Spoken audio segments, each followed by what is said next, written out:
மதிப்புக்குரிய மாண்புமிகு முதலமைச்சர்களே, அனைவருக்கும் வணக்கம்.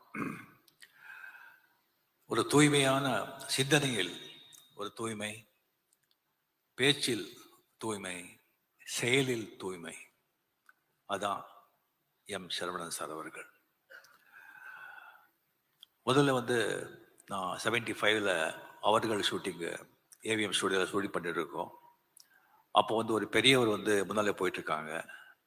ஒரு வேஷ்டி, ஒரு ஜுப்பா, ஒரு துண்டு போட்டு, பின்னால் ஒரு கை கட்டி வெள்ளை ஷர்ட்டு வெள்ளை பேண்ட் போட்டு போயிட்டு இருந்தார். அப்போ கமல் சார் எனக்கு சொன்னார், அவர் தான் ஏவிஎம் செட்டியார் சார், அவர் பின்னாலே போகிறவர் தான் சரவணன் சார் அப்படின்னு சொல்லி. 75ல் அவரை பார்த்தது, அதுக்கப்புறம் தூரத்துலேருந்து பார்க்கறது தான். அதுக்கப்புறம் 1980ல் 3 முரட்டுக்காலை படம். சரியா ஏவிஎம் ப்ரொடக்ஷன்ஸ் படங்க தயாரித்து 8 வருஷங்கள் ஆன பிறகு மறுபடியும் இண்டஸ்ட்ரிக்கு வந்த படம். அந்த முரட்டுக்காலை படத்தில் என்ன ஹீரோவாக புக் பண்ணியிருந்தாங்க. அது ஏவிஎம் செட்டியார் அவர்கள் சொன்னது அப்படின்னு சொல்லி நான் கேள்விப்பட்டேன். அப்போ சரவணன் சார் ஆஃபீஸில் நேராக அவரை சந்தித்தேன். அந்த ஒரு ஆஃபீஸ் அவ்வளோ க்ளீன், அவ்வளோ நீட், வெல் டெக்கர். அந்த மாதிரி ஒரு வைப்ரண்ட், ஒரு பாசிட்டிவிட்டி. நானும் எத்தனையோ அரசியல்வாதிங்க ஆஃபீஸுக்கெல்லாம் போயிருக்கேன், மல்டி பில்லியனியர் இண்டஸ்ட்ரியல் ஆஃபீஸுக்கெல்லாம் போயிருக்கேன். அந்த மாதிரி நான் ஆஃபீஸ் நான் பார்த்ததே கிடையாது. அந்த ஆஃபீஸில் போனவங்களுக்கு எல்லாம் தெரியும் எப்படி இருக்கும் சரவணன் சார் ஆஃபீஸ் அப்படின்னு சொல்லிட்டு. அவர் கூட நான் கம்பெனியில் 11 படம் பண்ணியிருக்கேன். 9 படம் எஸ்பி முத்துராமனோடவே பண்ணியிருக்கேன். ஒவ்வொரு படத்துலையும் கதை நம்ம கேட்கவே வேண்டாம், எல்லாமே அவரே ஃபுல்லாக ரெடி பண்ணி எந்த ஆர்டிஸ்ட்டுக்கு எந்த மாதிரி படம் பண்ணணும், எந்த மாதிரி கதையை பண்ணணும், அவங்க ஃபேன்ஸ் என்ன விரும்புகிறாங்க, அது சக்ஸஸ் ஆகிறதுக்கு எப்படின்னு சொல்லிட்டு எல்லாம் அனலைஸ் பண்ணிட்டு அந்த ஸ்க்ரீன் பிளேயும் பண்ண வச்சுட்டு அந்த ஆர்டிஸ்ட்டுக்கு எந்தெந்த கேரக்டருக்கு என்னென்ன பண்ணணும்னு சொல்லிட்டு இது பண்ணி மியூசிக்ல இருந்து எடிட்டிங்ல இருந்து எல்லாத்துலேயும் ஒரு கை இருக்கும். ஆனால் அது யாருக்கும் தெரியாது. எப்படி இந்த கண்ணன் மகாபாரத குருஷேத்திர யுத்தத்தில் எந்த ஆயுதமும் வேண்டாமல் ரதத்திலே உக்காந்துட்டு எப்படி ஜெயிச்சாரோ அந்த மாதிரி ஒரு ஆஃபீஸ்ல உக்காந்துட்டு எல்லா படத்தையும் ஜெயிக்க வைப்பாரு, எல்லா படத்தையும் வெற்றி படமாக்குறாரு. எத்தனையோ ஒரு இன்சிடென்ட்ஸ் இருக்கு அவரை பற்றி சொல்றதுக்கு. ஒன்று மட்டும் நான் இது இப்போ சொல்றதுக்கு நான் சொல்றேன். அதாவது எஜமான படம் உதயகுமார் டைரக்டர், அவருக்கு கதை சொன்னாங்க, ரொம்ப நல்லா இருந்தது. அது நல்லவருக்கு நல்லவன், ரொம்ப சென்டிமெண்ட்டாக ரொம்ப நல்லா போன படம் அது.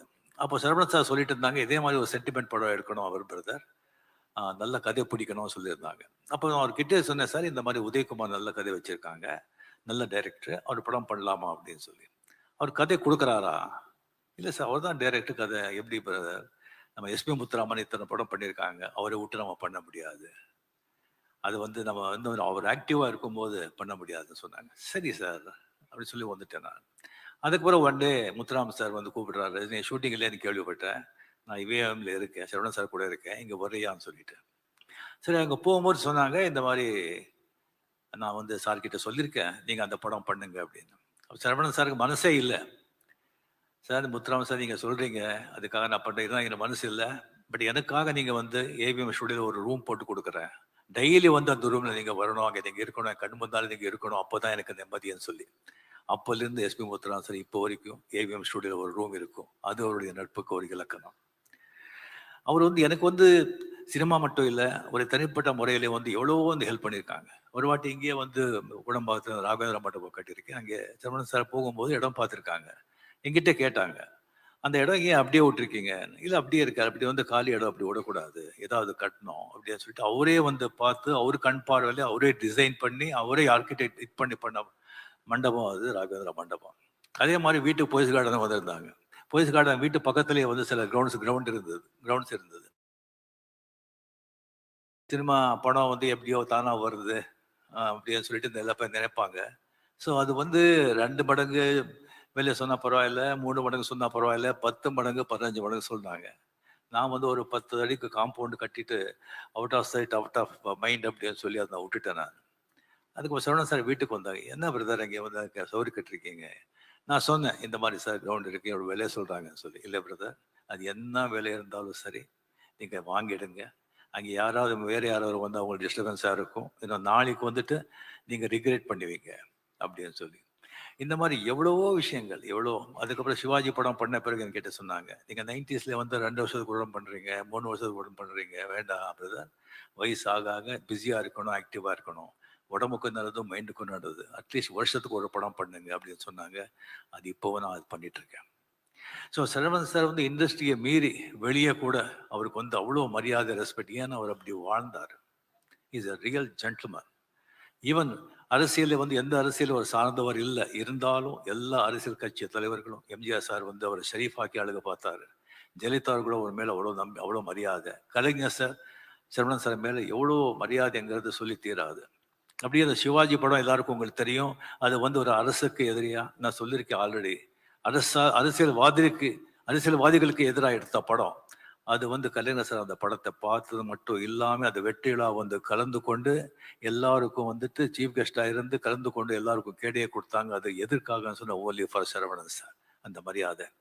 அப்படியே இப்போ ஸ்டாலின் சார், மரியாதைக்குரிய சீஃப் மினிஸ்டர் சார், இங்கே வந்து இவ்வளோ வேலையை விட்டு இங்கே வந்திருக்காங்க அப்படின்னு சொன்னால், சீஃப் மினிஸ்டர் வந்து ஒவ்வொரு நாளும் வந்து விலை மதிக்காத நாட்கள் இருந்தாலும் தேர்தல் நேரம் சொன்னா ஒவ்வொரு நாளும், ஒவ்வொரு மணி துளியும், ஒவ்வொரு வினாடியும் வந்து விலை மதிக்கவே முடியாது.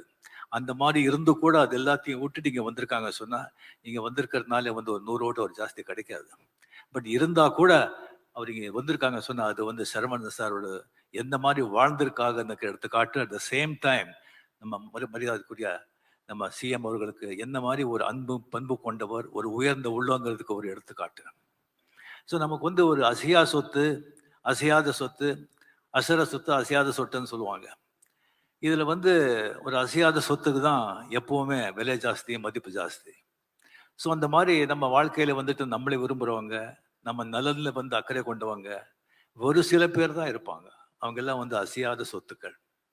அப்படியே வந்து எனக்கு வந்து ஒரு அசையாத சொத்துக்கள் இருந்தாங்க. K Balachander sir, Cho sir, Panju sir, R Veerappan sir, Saravanan sir, doctor Kalaignar அவர்கள் தான். அது காலத்தின் சட்டமோ என்னோ தெரியாது. நமக்கு யார் ரொம்ப விரும்புகிறோமோ, நம்ம யார் ரொம்ப மதிக்கிறோமோ, நம்ம யார் ரொம்ப பிரியமா இருக்காங்களோ, அது காலம் வந்து சீக்கிரமா கொண்டு போயிடுறது. அதே மாதிரி ஒவ்வொருத்தரும் விட்டு பிரியும் போது நமக்கு வந்து எவ்வளோ ஒரு பணம், பேரு, புகழ், பணம், நல்ல குடும்பம், சொத்து, பிள்ளைங்க இருந்தா கூட அந்த மாதிரி ஒரு மனிதர்கள் போகும்போது நமக்கு வந்து ஒரு அனாதியா ஒரு ஃபீலிங் வருது. So Saravanan sir is a great man. His soul rest in peace. Thank you.